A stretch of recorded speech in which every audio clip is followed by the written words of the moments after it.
Assalamualaikum warahmatullahi wabarakatuh. Dewan juri yang saya hormati dan hadirin yang saya muliakan. Selamat pagi dan salam sejahtera bagi kita semua.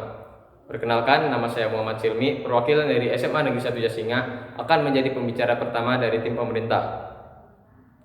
Mosi yang akan kita perdebatkan kali ini adalah di negara-negara dengan tingkat korupsi tinggi, seleksi penerimaan mahasiswa baru hanya didasarkan pada indeks integritas sekolah dan indeks kejujuran siswa. Agar pembicaraan kali ini tidak melebar kemana-mana, saya membatasi latar dalam mosi ini hanya untuk di Indonesia, yang merupakan salah satu negara dengan tingkat korupsi tinggi di dunia. Dari mosi tersebut, saya mengambil beberapa kata kunci. Yang pertama adalah korupsi. Korupsi, menurut Henry Campbell Black dalam Black's Law Dictionary, korupsi merupakan perbuatan yang dilakukan dengan maksud memberikan beberapa keuntungan yang bertentangan dengan hak orang lain. Lalu yang kedua adalah indeks integritas sekolah. Indeks integritas sekolah adalah pengukuran kinerja sekolah yang berbasis kejujuran dalam melaksanakan proses pembelajaran. Dan yang ketiga adalah indeks kejujuran siswa, merupakan pengukuran kejujuran siswa selama mengikuti proses pembelajaran di sekolahnya. Lalu, sebelum mengemukakan pendapat saya akan menyampaikan tujuan dari pendidikan menurut pemerintah. Seperti yang tertuang dalam UU nomor 22 tahun 2003, pemerintah mengemukakan bahwa tujuan pendidikan adalah mengembangkan potensi peserta didik agar menjadi manusia beriman dan bertakwa kepada Tuhan Yang Maha Esa, agar bisa menjadi warga negara yang demokrasi dan memiliki sifat tanggung jawab. Selain itu, bisa dijelaskan bahwa tujuan pendidikan adalah membentuk kepribadian seseorang, membuat seseorang memiliki peran penting dalam menciptakan generasi yang berakhlak, dan membuat seseorang memiliki karakter dan integritas. Lalu, kenapa beberapa universitas melakukan penerimaan mahasiswa baru dengan berdasarkan indeks integritas sekolah dan indeks kejujuran siswa? Sebenarnya hal itu sangat wajar, bahkan bisa dibilang sangat efektif menurut saya. Karena korupsi sendiri bukan dilakukan oleh orang-orang yang bodoh, tetapi korupsi justru dilakukan oleh orang-orang yang pintar. Dan kebanyakan korupsi itu dilakukan oleh orang yang berpendidikan, yang berasal dari sekolah-sekolah ataupun universitas. Karena jarang sekali korupsi dilakukan oleh orang yang bodoh. Bisa dibilang Indonesia memiliki tingkat korupsi yang tinggi.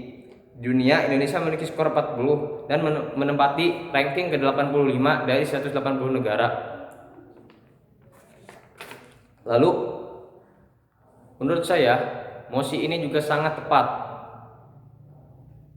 Karena penerimaan mahasiswa baru mengambil dari siswa-siswa SMA, yang bisa dibilang siswa-siswa SMA itu masih bisa dibimbing agar bisa menjadi generasi yang berkualitas. Lalu penyebab korupsi itu sendiri karena kurangnya sekolah dalam melakukan proses kejujuran, menerapkan kejujuran kepada muridnya masing-masing.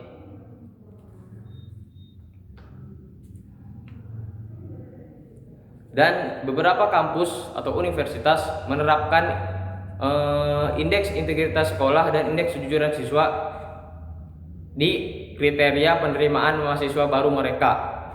Bisa bilang ini adalah langkah yang sangat tepat. Karena dengan dilakukannya kriteria penerimaan tersebut, siswa akan terpacu sendiri tanpa harus dibimbing keras oleh para guru ataupun orang tua untuk menerapkan kejujuran.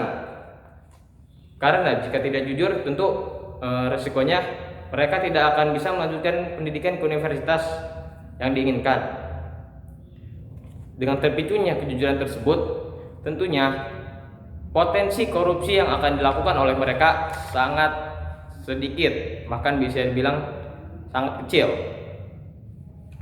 Dengan begitu, tingkat korupsi juga akan turun di negara Indonesia ini. Karena jika korupsi tidak diturunkan oleh pemerintah, angkanya dampaknya akan sangat buruk. Korupsi yang paling jelas adalah kacaunya ekonomi di negara Indonesia sendiri. Indonesia memang negara yang kaya, berlimpah, tapi jika masih banyak korupsi, bukan tidak mungkin Indonesia bisa menjadi negara yang terpuruk atau sama dengan negara kecil lainnya, negara-negara miskin lainnya. Lalu mosi ini juga mengingatkan, memberitahu kepada kita cara menghilangkan korupsi. Ya, yang pertama, mencegah lebih baik daripada mengobati. Pemerintah juga harus mencegah sebelum munculnya korupsi itu sendiri, yaitu dengan cara yang tadi sudah saya sampaikan. Korupsi harus dihilangkan sejak dini, yaitu dengan menerapkan kejujuran kepada siswa-siswa negara Indonesia. Karena bagaimanapun harus ada energi yang berkesinambungan antara pemerintah, sekolah, ataupun siswa untuk menghilangkan korupsi itu sendiri. Karena jika tidak ada komunikasi, tentu hal itu akan menyebabkan korupsi semakin tinggi. Dan menurut saya sekian argumentasi dari saya menegaskan kembali bahwa mosi yang disampaikan sangatlah setuju ataupun bagus, karena korupsi harus dihilangkan dari Indonesia. Sekian dari saya, terima kasih. Wassalamualaikum warahmatullahi wabarakatuh.